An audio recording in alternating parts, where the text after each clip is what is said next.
Assalamualaikum warahmatullahi wabarakatuh. Perkenalkan, nama saya Mawalia Martir, NIM 90400118106. Pada video kali ini, saya akan menjelaskan materi 4 dan materi 6 pada mata kuliah Sistem Informasi Manajemen. Pada materi 4, saya akan menjelaskan tentang infografis yang telah saya buat mengenai strategi perusahaan menghadapi pandemi COVID-19. Sedangkan pada materi 6, saya akan menjelaskan tentang infrastruktur TI dan perkembangan teknologi. Oke, langsung saja. Strategi perusahaan Facebook menghadapi COVID-19. Nah, poin pertama, penjelasan singkat tentang Facebook. Facebook Inc. adalah sebuah layanan jejaring sosial yang berkantor pusat di Menlo Park, California, Amerika Serikat, yang diluncurkan pada tanggal 4 Februari 2004. Facebook didirikan oleh Mark Zuckerberg bersama teman sekamarnya dan sesama mahasiswa Universitas Harvard. Mereka adalah Eudoran Safarin, Andre McCallum, Dustin Moskovitz, dan Chris Hughes. Lebih dari 1.700 karyawan dan kantor di 12 negara. Produk dari Facebook adalah Messenger WhatsApp Portal yang berpendapatan sebesar 55,838 miliar US dollar. Sebagian besar pendapatan Facebook berasal dari periklanan. Nah, poin kedua yaitu dampak COVID-19 terhadap perusahaan Facebook. Nah, dampak pertama yaitu melemahnya bisnis iklan di negara-negara yang mengambil tindakan agresif untuk mengurangi penyebaran COVID-19. Dampak kedua yaitu pertumbuhan pendapatan Facebook yang melambat karena pemasar memangkas pengeluarannya. Dampak ketiga yaitu Mark selaku pendiri Facebook baru saja kehilangan kekayaannya sebanyak 4,1 miliar dolar atau sekitar 58,7 triliun rupiah. Kekayaannya menyusut karena saham Facebook anjlok disebabkan oleh virus corona yang sudah menyebar lebih dari 100 negara. Dampak keempat yaitu Facebook juga terpaksa membatalkan konversinya pada pengembang F8 yang dijadwalkan berlangsung pada awal April sampai Mei. Nah, poin ketiga yaitu langkah yang dilakukan oleh Facebook untuk memerangi COVID-19. Langkah pertama, Facebook bekerja sama dengan gugus tugas percepatan penanganan COVID-19 dan organisasi dunia seperti WHO dan UNICEF untuk memberikan informasi yang akurat tentang COVID-19. Langkah kedua, Facebook terus bekerja meninjau konten yang menghalau klaim yang terkait dengan virus corona. Langkah ketiga, perusahaan bekerja sama dengan UNICEF dalam meluncurkan Chat You Report yang menyediakan informasi terpercaya tentang virus corona kepada masyarakat. Langkah keempat, Facebook memberikan dan meluncurkan stiker gambar love dengan latar belakang warna gradiasi ungu seperti stiker Stay at Home untuk mendorong pengguna agar tetap menjaga jarak dan berdiam diri di rumah. Dan langkah keempat, Facebook meluncurkan fitur terbaru yaitu bantuan komunitas yang memungkinkan pengguna menawarkan atau meminta bantuan. Nah, kemudian pada materi ke-6 yaitu infrastruktur TI dan perkembangan teknologi. Apa itu infrastruktur TI? Definisi infrastruktur TI adalah seperangkat komponen teknologi informasi yang merupakan dasar dari layanan TI. Maksudnya, komponen-komponen yang ada akan saling bekerja sama untuk memenuhi kebutuhan pelayanan dari TI. Misalnya, kalau ada perusahaan, seperangkat komponen-komponen ini jika ada pengelolaan data atau informasi yang berkaitan dengan TI, komponen-komponen inilah yang kemudian akan menjadi dasar dari pelayanannya. Nah, poin kedua yaitu komponen infrastruktur TI yang terdiri dari hardware, yaitu perangkat keras yang ada fisiknya, kemudian software yaitu perangkat sistem operasi, kemudian jaringan yaitu sistem yang mendukung koneksi telekomunikasi dan internet. Kemudian ada fasilitas lain yaitu keamanan infrastrukturnya. Nah, keempat komponen inilah yang merupakan komponen dasar yang harus dimiliki untuk membangun sebuah infrastruktur TI. Jadi, harus ada perangkat kerasnya. Perangkat keras tidak bisa bekerja kalau tidak ada perangkat lunaknya. Kemudian, perangkat akan terkoneksi satu sama lain kalau ada jaringannya dan bisa bekerja dengan baik kalau ada fasilitas keamanannya. Nah, poin ketiga yaitu tren platform perangkat keras. Bagaimana tren hardware merubah bisnis?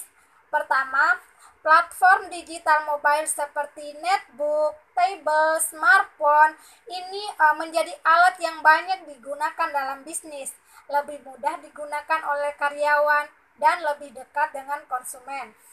Kedua, virtualisasi atau cloud computing. Kita bisa mengakses data tanpa batas waktu dan tempat.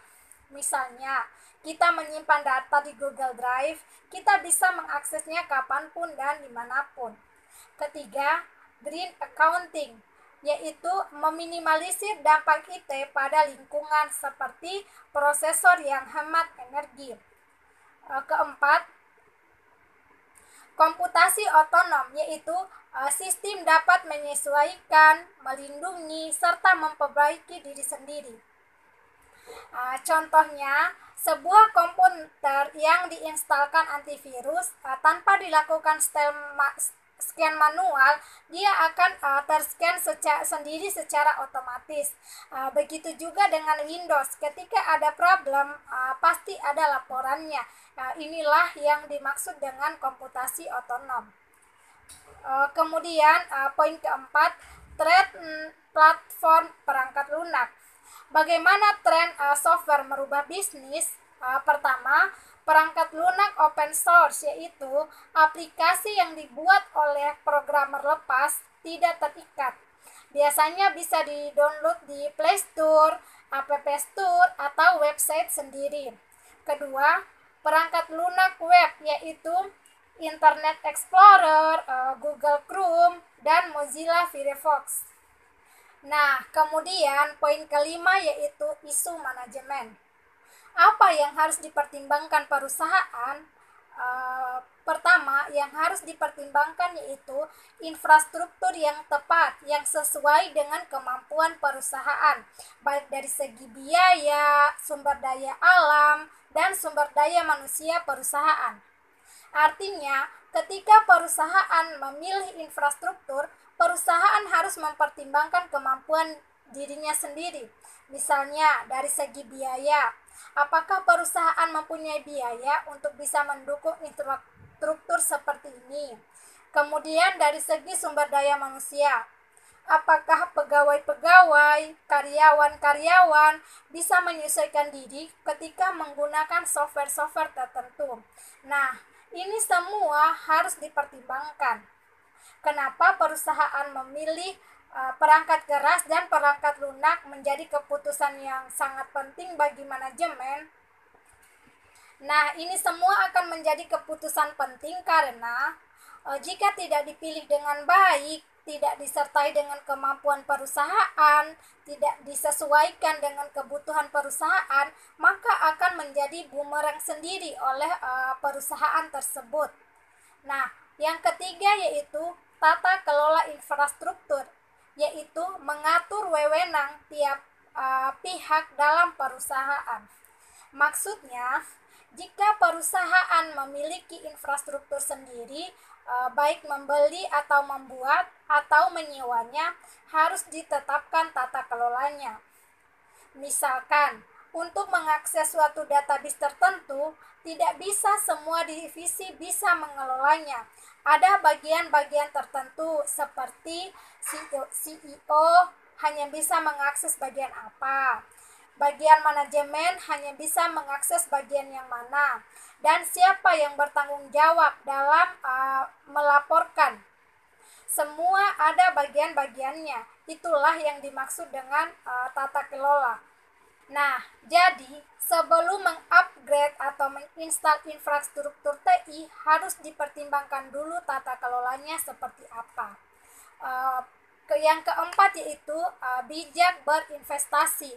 Maksudnya perusahaan harus bijak dalam menentukan apakah membuat sendiri infrastrukturnya atau membelinya atau hanya akan menyewa infrastruktur TI-nya. Itulah beberapa isu-isu manajemen. Kemudian pada infrastruktur ini ada disebut infrastruktur internal dan ada disebut dengan infrastruktur eksternal. Infrastruktur internal yang pertama yaitu infrastruktur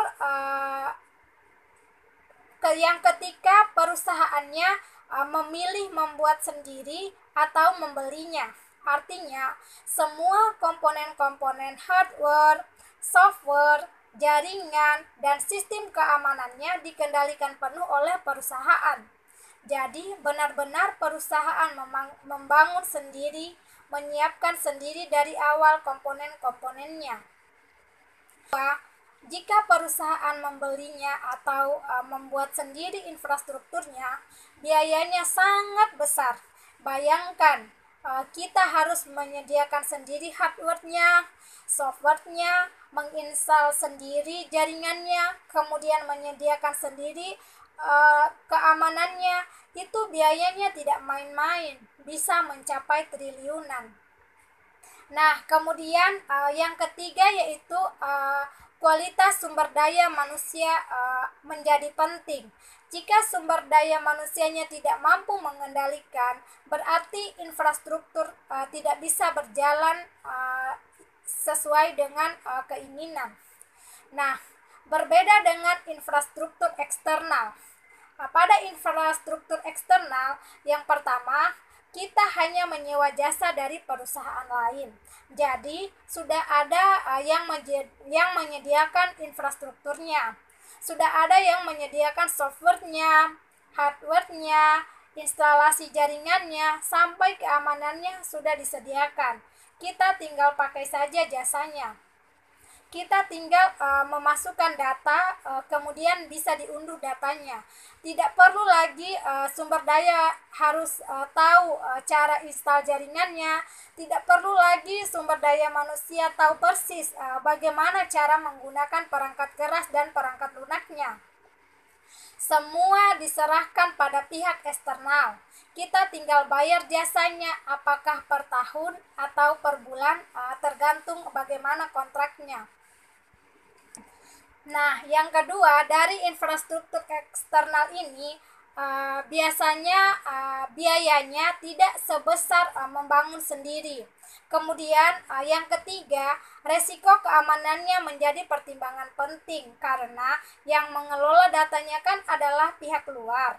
Maka perlu dipertimbangkan apakah datanya aman atau tidak, datanya tidak bocorkah, datanya tidak akan hilangkah? Nah, itu yang harus dipertimbangkan. Nah, jadi kita harus memilih perusahaan yang legal, yang benar-benar sudah mempunyai nama.